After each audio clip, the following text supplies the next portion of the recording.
నీళ్ళ పేరు మీద నిధులు వేంగిడు, నియామకాలేమో ఇంట్లో ఇచ్చుకున్నాడు. తెలంగాణ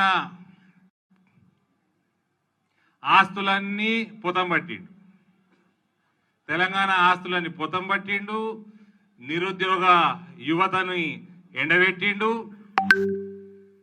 తెలంగాణ ఆకాంక్షలన్నింటినీ పొందబెట్టిండు. ఇది కేసీఆర్ గత 7-8 సంవత్సరాల నుంచి ఆయన ప్రభుత్వం ఏడుస్తున్నది. ఇట్లా ఇవాళ అనేక మంది నాయకులు నిరుద్యోగుల విషయం మీద మాట్లాడినారు.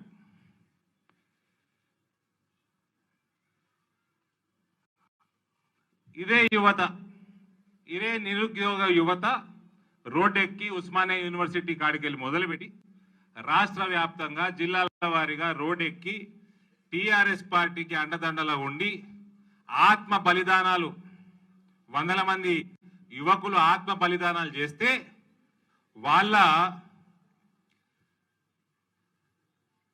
ఆత్మ బలిదానాల మెట్ల మీద నడుచుకుంటూ గద్దెనెక్కి కూర్చున్నాడు ఇవాళ కేసీఆర్. 2 లక్షల ఉద్యోగాలు ఖాళీగా ఉన్నట్టు, వేకెన్సీలు ఉన్నట్టు మనం అన్ని పత్రికలలో చదువుతున్నాం, న్యూస్ ఛానల్లో చదువుతున్నాం.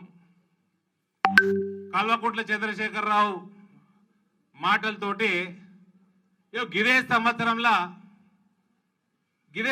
50,000 ఉద్యోగాలు ఇస్తామని చెప్పిండు.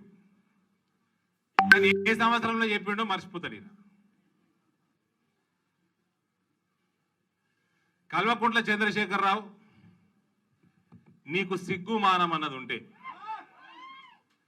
నువ్వు నిజంగా ఒక రాజకీయ నాయకుడు అయితే, నీకు తెలంగాణ మీద నిజమైన ప్రేమ కనుక ఉంటే, సరే తెలంగాణ కంటే ఎక్క నీ కొడుకు, బిడ్డే, అల్లుడు అది ఏమవుతాడు, ఆ సంతోషం తెలియదు, ఏం చుట్టమవుతాడు, కన్ఫ్యూజన్, పెద్ద కన్ఫ్యూజన్, ఒక్కొక్కరు ఒక్కొక్క మాట మాట్లాడు. వాళ్ళ మీద ప్రేమ ఎక్కువ ఉన్నదే అనుకుందాం, తెలంగాణ కన్నా అనుకుందాం, అట్లనే అనుకుందాం. ఇంట్లో ఉద్యోగాలు ఇచ్చుకున్నాడు, ఇచ్చుకొని పోని. మన యువత, తెలంగాణ యువతది చాలా పెద్ద మనసు, చాలా పెద్ద మనసు.